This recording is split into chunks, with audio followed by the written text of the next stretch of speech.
이르시되 때가 찼고 하나님의 나라가 가까이 왔으니 회개하고 복음을 믿으라 하시더라. 오늘은 제자도로 경험하는 하나님 나라라는 제목으로 함께 말씀 나눕니다. 사실 이 문장은 이번 10월 달 주제로 삼았습니다. 이번 10월 달은 우리가 제자로서 훈련하고 또 다시 교회의 사역을 활력 있게 회복하자, 이런 뜻으로 이번 한 달간 이제 나갈 텐데요. 오늘 그 첫 시간으로 제자도로 경험하는 하나님의 나라는 어떤 것인가에 대해 말씀드리려고 합니다. 예수님이 세례를 받으시고 그리고 광야에 40일간 금식하고 이 사단에게 시험 받으신 후에 맨 처음으로 이제 공생애를 시작하시는데요. 그러면 사람들에게 하신 첫 번째 가르침이 오늘 본문이에요. 때가 찼고 하나님의 나라가 가까웠다. 예수님이 첫 번째 하신 말씀은 때가 찼다는 겁니다. 시간이 됐다는 거예요. 어떤 기다리던 일이 이제 시작된다, 이런 의미겠죠. 하나님은 시간의 주관자이시고 우리 예수님은 저와 여러분의 역사의 기준 되시는 줄로 믿습니다. 우리 그리스도인들에게 있어서 역사관, 그래서 역사를 이야기할 때 기원 전, 기원 후 이런 말 쓰지 않습니까? 기원이라고 하는 건 역사의 원점, 이런 뜻인데요. 그 원점을 우리는 예수님께 둡니다. 올해가 2021년인데 그럼 2021년 전에는 그 1년이 돼야 되는데 그럼 뭘 기준으로 했나? 예수님을 기준으로 했다는 거예요. 그래서 기원 전을 우리는 Before Christ, BC라고 하고요. 1년부터는 기원 후를 AD, 아나 도미니, 즉 주님의 해, 이래서 AD라고 씁니다. 물론 이거를 종교성이 너무 짙다 해서 반대하고 다른 용어를 쓰시려는 분들도 많지만 만국 공통으로 우리는 BC와 AD를 쓰고 있는데요. 인식하지 못하는 가운데에도 예수님의 탄생을 기준으로 역사는 쓰여지고 있다는 거예요. 그리고 이러한 역사의 주관자이신 예수님이 말씀하시는 겁니다. 때가 찼다. 때가 되었다. 즉 내가 전하노니 하나님의 나라가 가까웠다. 그러니까 이 때라고 하는 건 결국 하나님의 나라가 임하는 것이고 그 가까워진 하나님의 나라에 대한 복음을 전파하시는 게 예수님의 가르침이었습니다. 그런데 이 하나님 나라라고 하는 개념이 쉽지 않아요. 왜냐하면 한 번도 경험해 본 적이 없기 때문입니다. 또한 이 하나님의 나라라고 하는 이 말 자체를 받아들일 때도 사람마다 이해도가 다르다는 게 문제예요. 왜냐하면 뒤에 붙어 있는 이 나라라고 하는 말 때문에 그렇습니다. 사람들은 자기가 살고 있는 그 나라를 기준으로 해서 이해를 합니다. 그러다 보니 당시에 이스라엘 사람들에게는 우리나라, 유대, 우리 이스라엘, 또 상대편 나라도 있었죠. 로마 나라, 이 로마, 그러면 나쁜 나라 로마, 우리나라는 하나님이 사랑하시는 좋은 나라 이스라엘. 이러니까 뭐라고 생각하느냐 하면 하나님의 나라가 임하면 저 나쁜 로마는 무너지고 우리 이스라엘은 해방되겠구나, 이런 생각을 하더라는 거예요. 왜냐하면 당시의 사람들에게 있어서 나라, 국가라고 하는 개념은 바로 우리나라밖에 없기 때문이에요. 그런데 오늘 우리들도 좀 비슷하죠. 왜냐하면 우리가 하나님 나라를 다른 말로 이해를 돕기 위해서 다른 말로 뭐라고 부르느냐 하면 천국이라는 말을 쓰기도 합니다. 이게 하나님 나라의 개념을 가장 잘 설명하는 우리들이 가지고 있던 단어예요. 그런데 이거에 문제가 있어요. 어떤 문제가 있냐 하면 천국이란 말은, 천국은 어디 있을까요? 그 말 자체가 가지고 있는 것이 천자가 하늘 천자입니다. 그러다 보니 천국은 다른 말로 하면 하늘나라가 되는 거예요. 근데 여러분 비행기를 타고 우주선을 타고 쭉 올라가면 뭐가 있어요? 안 가봐서 잘 모르시겠지만 올라간들 거기에 무슨 하나님의 보좌나 무슨 엄청난 어떤 시설이 있지 않아요. 다만 그 모든 우주 공간도 하나님이 창조하셨다고 믿기 때문에 하나님의 섭리를 깨달을 뿐이지 거기에 뭔가 다른 공간이 있는 게 아니라는 거예요. 그럼 우리는 왜 천국이란 말을 쓸까요? 그 천국은 고대인들에게 있어서 하늘은 신비로운 공간이었어요. 갈 수 없는, 육체가 있는 사람은 갈 수 없는 곳이고 그곳에 뭔가 영적인 대단한 게 있을 거라고 상상했던 거죠. 지옥도 마찬가지입니다. 지옥도 땅속으로 파고 들어가면 그 안에 뭐가 있나요? 그 안에 무슨 사단마귀가 다 땅속에 쳐들어갔으면 오히려 좋겠는데, 여러분, 지옥도 우리가 생각하는 천국의 개념을 장소로 국한시키면 하나님 나라에 대한 오해가 생길 수가 있습니다.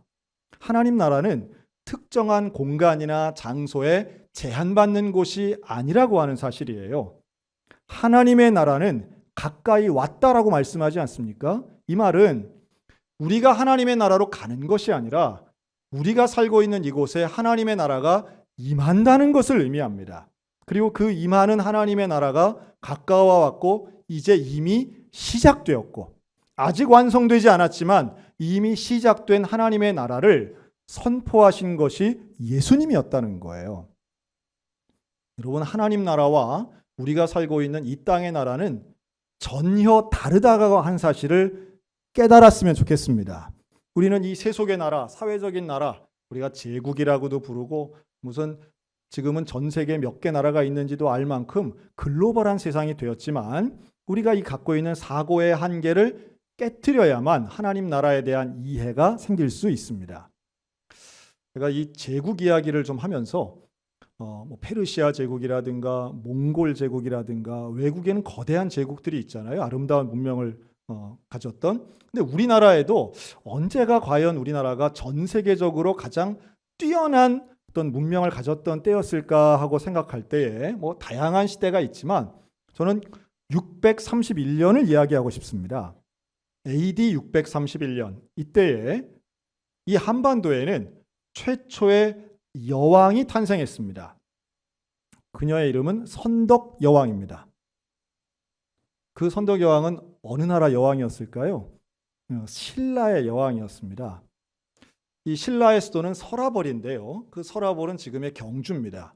근데 이 선덕 여왕이 됐다는 건 역사적으로도 상당히 의미가 있다고 보여져요. 왜냐하면 여성이 나라의 절대 군주가 되는 건 그때도 쉽지 않은 일이었는데 신라인들은 그걸 수용했다는 거죠. 그리고 그러면서 여왕의 지도를 받으며 이 선덕 여왕의 리더십이 꽃을 핍니다. 그녀에게는 비전이 있었는데 바로 삼국을 통일하고 싶은 소원이 있었던 거죠. 고구려 백제 신라를. 그리고 이걸 위해서 이걸 어떻게 하면 좀 통일을 시킬 수 있을까? 그래서 그때 당시 이제 불교에 아주 심취해 있던 이 경주의 분위기, 이 서라벌의 분위기를 가지고 황룡사라고 하는 큰 절을 짓습니다. 그리고 그 황룡사 안에다가 목탑을 건설하는데요. 9층 목탑을 짓습니다. 이게 어느 정도의 위대한 역사였느냐 하면 이 9층짜리 목탑의 높이가 지금으로 치면 약 80m가 되는 거예요. 그러면 지금 춘천에서 제일 높은 건물은 그냥 아파트들입니다. 우리는 제일 높은 데서 막 살고 계세요. 그런데 아파트로 계산하면 25층에서 약 30층 정도 되는 겁니다. 얼마나 높은 건물인지 몰라요. 자, 제가 신라 시대를 왜 선택했냐면 바로 이 목탑 때문인데요. 목탑인데요. 7세기에 전 세계에서 가장 높은 건물을 지었던 나라는 바로 한반도에 있었던 겁니다. 당시에 기술이나 인류 역사 속에 최소한 7세기만 놓고 본다면 신라가 가장 앞섰던 거예요. 얼마나 눈부시고 자부심 있고 자랑할 만한 역사인지 몰라요. 그것도 나무를 가지고 그만한 높이의 탑을 지은 겁니다. 이것도 그 기술자를 데려왔는데 백제인이었던 아비지라고 하는 사람을 데려와요.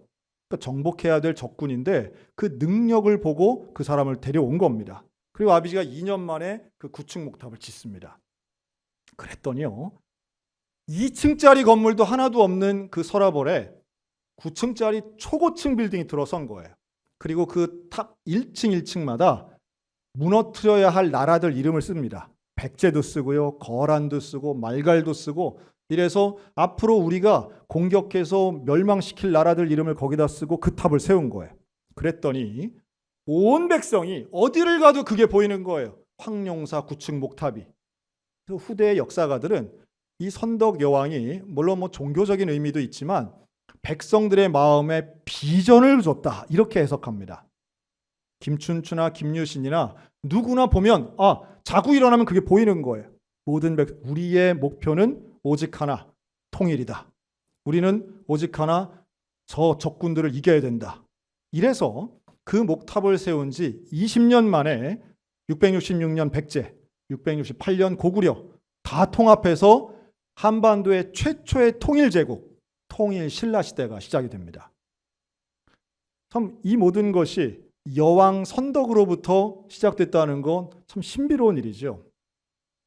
그리고 그러한 거대한 목탑을 만들었다는 것도 민족적 자부심을 갖게 하는 일입니다. 하지만 이러한 제국이나 또는 위대한 지도자들에게는 결국 한계가 있어요.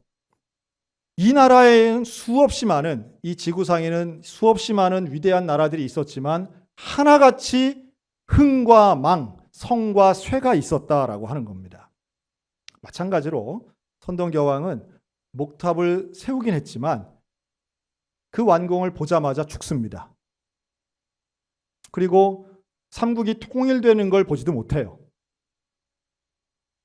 통일신라시대가 그렇게 오래가지 못했습니다.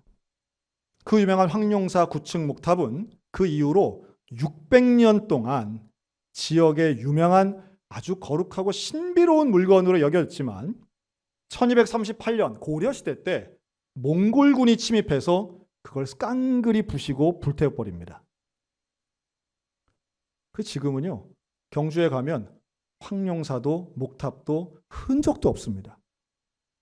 하지만 산란했던 역사임엔 분명해서 지금 경주시에서는 그걸 복원한다고 2천억을 들여가지고 목탑을 짓고 있습니다.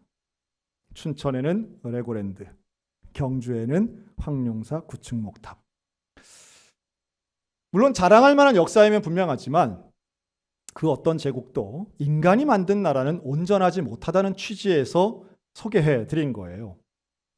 인간이 갖고 있는, 우리는 어느 나라나 다 속해 있습니다. 그러나 그 나라들은 온전하지도 영원하지도 못합니다. 예수님 말씀하신 하나님의 나라는 결국 인류의 역사를 초월하는, 또 인간이 갖고 있는 한계와 상관없는 가장 온전한 나라인데요. 이 나라의 특징은 뭘까요?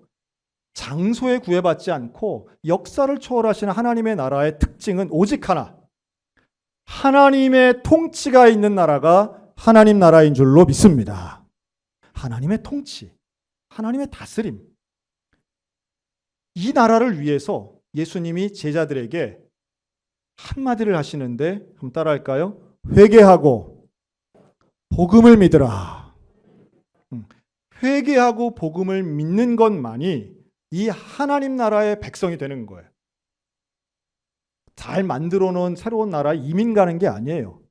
이 죄악 많은 이 세상이 하나님의 나라가 임재하기를 기다리는 제자들에 의해서 하나님 나라가 완성이 될 텐데, 그 하나님의 나라를 기다리는 우리가 해야 할 일은 회개하고 복음을 믿는 거예요.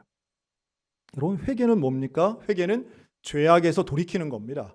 저는 기독교 안에 가장 큰 기적이 있다면 우리 그리스도교의 최고의 기적은 회개라고 믿어요. 저는 그렇게 믿습니다. 회개를 한다는 것은 인간의 죄성을 인정하고 고백하는 거예요. 인간의 연약함을 깨닫는 거예요. 그리고 하나님 앞에 내가 죄인임을 고백하는 그 순간은 최고의 기적을 경험하는 순간입니다. 그리고 이 회개는 단순한 후회만을 얘기하는 게 아니죠. 말로만 되는 게 아닙니다. 회개는 죄에서 돌이키는 겁니다. 같은 죄를 범치 않는 겁니다. 그리고 하나님의 말씀 따라 사는 거예요. 그래서 회개는 변화를 반드시 요구합니다.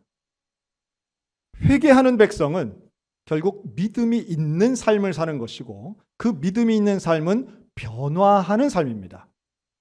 그러기 위해서 우리는 하나님 말씀을 연구해야 되겠죠. 근데 이 회개가 없다면 결국 열매 없는 삶이 되는 것이고, 회개가 없는 신앙은 공허할 뿐이에요. 그건 뭐 문화생활과 다르지 않죠. 저는 한국 교회의 위기 중에 하나가 바로 이 회개가 없기 때문이라고 보는데요. 회개는 가슴을 치며 눈물을 흘리는 것뿐만 아니라 내 삶이 자체가 바뀌어야만 합니다. 그리고 이 회개가 열매 맺을 때, 변화하는 삶이 있을 때 참된 교회가 되고 그곳에 하나님의 나라가 임하게 될 줄로 믿습니다. 지금 전 세계 사람들이 한국인들이 나온 영화에 매료됐다고 그러죠. 오징어 게임.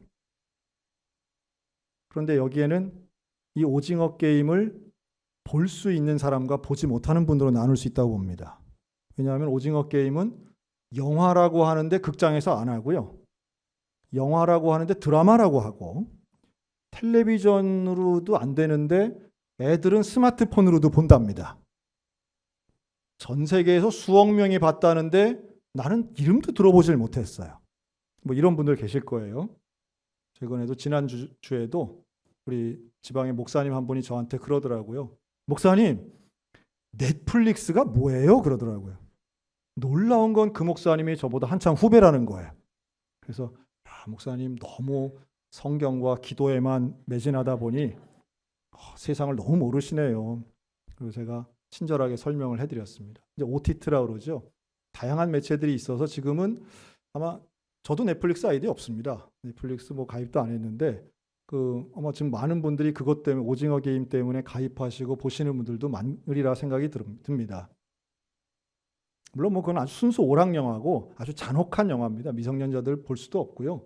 마치 20년 전에 일본의 배틀로얄 같이 그냥 다 죽이고 피가 철철 흐르는 좀 잔혹한 영화인데, 그런데도 금지된 중국까지 포함해서 전 세계에서 좀 수억 명이 보고 그렇게들 유행을 한다니까 우리가 그래도 좀 알기는 해야 될 것 같아서 제가 뭐 하여튼 그 편집된 거 좀 앞에 있는 광고 좀 보고 그리고 기사를 좀 봤더니 아이고 좀 불편하더라고요. 뭐가 불편한가 하니까 보신 분들도 많이 계시겠지만 뭐 사실 이런 오락 영화에 대해서 뭘 비판을 한다는 것 자체가 좀 무의미하긴 하지만 이 영화 안에 있는 반기독교적인 교회에 대한 혐오 정서가 있다는 게 참 안타깝더라고요. 처음부터 뭐 하여튼 사람들이 죽어나가는데도 이기적으로 감사 기도를 하는 그리스도인, 또 자기 가족을 칼로 찔러 죽이는 목회자, 뭐 이런 것들이 그게 어떤 줄거리와는 상관없이 캐릭터로 이렇게 나오면서 사람들에게 교회라 또 그리스도인들에 대해서 흥미거리로 또 전도를 하는 것도 마찬가지죠. 저는 그 1화는 하나 봤는데요. 1화에 그 유명한 배우가 나와서 오징어 게임을 이렇게 소개를 하니까 낯선 사람이 말을 걸자 주인공 이정재 배우가 그러더라고요. 첫 마디가 난 교회 안 가요. 뭐 이러더라고요. 낯선 사람이 친절하게 말하면 무례한 그리스도인의 전도인 것처럼 이렇게 이미지화하는 것이 상당히 좀 안타깝다. 뭐 제가 보라는 이야기도 아니고 보지 말라는 얘기도 아닙니다. 이 시대에 많은 사람들이 공감하고 있는 문화예술 또는 오락 예능 작품에 기독교가 어떻게 보이는가를 보여주는 또 하나의 단편적인 증거 같아서 말씀을 드리는 거예요. 이것이 바로 회개가 없는 우리에게도 물론 책임이 있다는 말씀을 드리고 싶습니다. 물론 그 감독도 보니까 도간이라는 영화를 만들면서 만들었던 작품들이 다 일관되게 좀 기독교에 대해 부정적으로 보긴 하던데요. 근데 우리에게도 책임이 있는 거죠. 우리가 열매가 있는 회개, 정말 변화 있는 삶을 살았다면 이 정도까지 우리가 매도가 되겠는가라고 하는 겁니다. 이렇게 설교를 하면 집에 가셔가지고 오늘 목사님이 넷플릭스 보라고 했다고 아들아 그거 꼭 설치해야 오징어 게임 봐야 된다더라 하지 않으셨으면 좋겠어요. 뭐 보라는 법도 없고 보지 말라는 법도 없습니다. 분명한 건 우리의 삶 가운데 열매 있는 믿음의 삶을 살아야 되고요. 그 열매 있는 믿음의 삶이라는 건 다름 아닌 복음을 믿는 회개의 삶이라고 하는 겁니다. 근데 그러기 위해선 우리가 복음을 알아야죠. 하나님 말씀을 알아야 됩니다. 하나님 말씀 알기 위해선 말씀을 읽어야 되고 때로는 말씀을 공부하기도 해야 됩니다. 그래서 이번 10월 달에는 우리 온 교우들이 함께 하나님 말씀을 좀 연구하는 시간을 가졌으면 좋겠어요. 원래는 좀 소그룹이라도 좀 모여서 할까 했는데 아직은 그게 조금 부담이 돼서 온라인 제자 훈련을 내일 모레 화요일부터 개강합니다.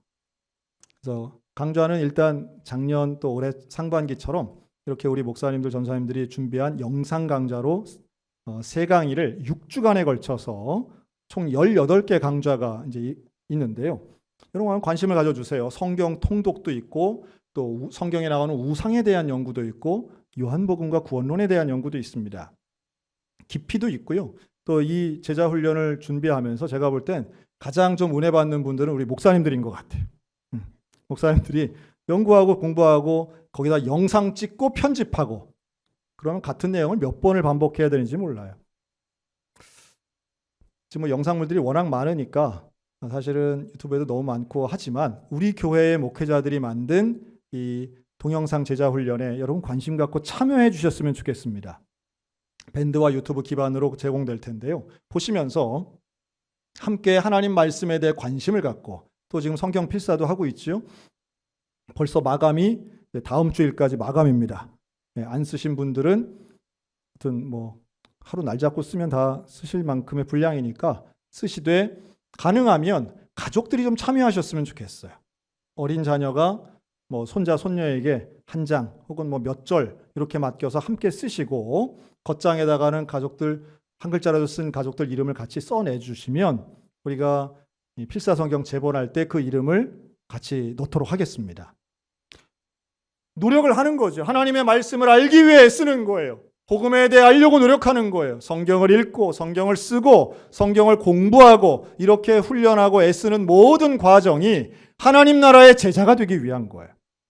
그리고 그 말씀 따라 사는 우리 삶에 참된 열매가 있는 변화가 있으면 여러분 그 제자가 말씀과 동행하는 그곳이 하나님 나라가 임하는 기적의 장소가 될 줄로 믿습니다. 하나님 나라가 임할 때에 그곳이 천국 되는 거예요. 예수님이 계시면 그곳이 천국이고요.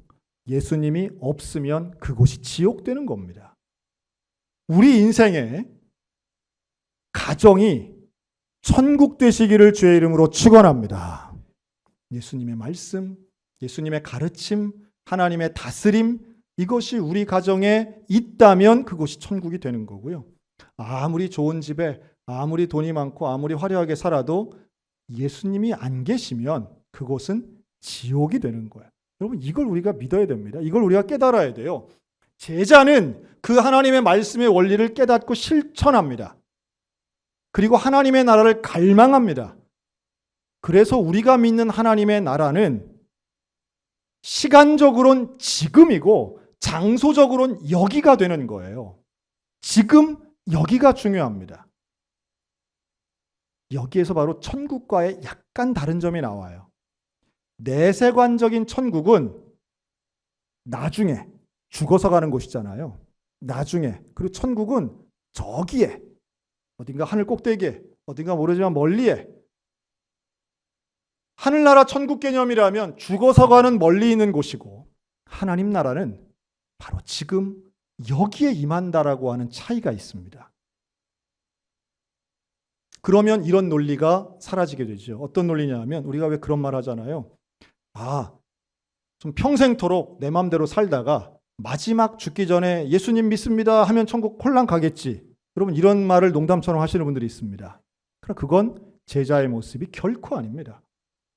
제자는 바로 지금 이곳에 하나님 나라가 임하게 하기 위해서 어떤 고난도 감내하는 것이 제자란 말이에요. 내 맘대로 살고 하나님의 통치를 거부하는 사람에게 하나님 나라는 임하지 않아요. 세상의 원리는 큰 건물을 짓고 강력한 힘을 가지고 제 앞에서 통일하는 것이 세상 나라의 원리이지만 예수님은 반대로 말씀하셨어요. 당시에 제일 컸던 성전을 향하여 내가 3일 안에 저 성전을 허물어 버리리라. 예수님은 건물을 허물겠다 말씀하셨어요. 예수님은 칼을 들고 정복하신 분이 아니라 십자가에 달려서 돌아가신 분이에요. 희생으로, 죽음으로 사람들을 구원하시며 이루신 나라 하나님 나라입니다. 세상과는 다른 원리예요. 세상의 원리가 통하지 않아요. 하나님의 나라의 원리는 세상과 다르기 때문에 마가복음 1장 22절 예수님이 가버나움에 있는 회당에 가서 말씀을 가르치시자 사람들이 이상하게 여겨요. 지금까지 들어보지 못한 얘기다. 말씀의 해석이 다르다. 이분의 가르침은 다르다고 얘기해요. 그리고 그때에 하나님의 나라를 계속해서 선포하시고 전하시는 이 예수님을 제자들은 때로는 오해하기도 하고 때로는 착각하기도 하지만 회개하고 복음을 믿은 이후에 하나님 나라를 갈망하는 사도행전의 제자들은 그 하나님 나라에 목숨을 걸고 순교하며 세상을 바꿔놓습니다. 사랑하는 성도 여러분, 오늘 우리가 예수님의 제자로서 회개하고 복음을 믿고 하나님 나라를 갈망했으면 좋겠습니다. 우리가 있는 그곳에 하나님 나라가 임하시기를 주님의 이름으로 축원합니다. 내가 있는 가정에, 내가 있는 직장에, 내가 있는 우리 대한민국이 하나님 나라가 임하는 곳이 되도록 여러분 제자로서의 삶을 살아가며 복음을 공부하고 복음을 전파하고 말씀 따라 살아가는 그리스도의 제자 우리 모두가 다 되시기를 주님의 이름으로 축원합니다.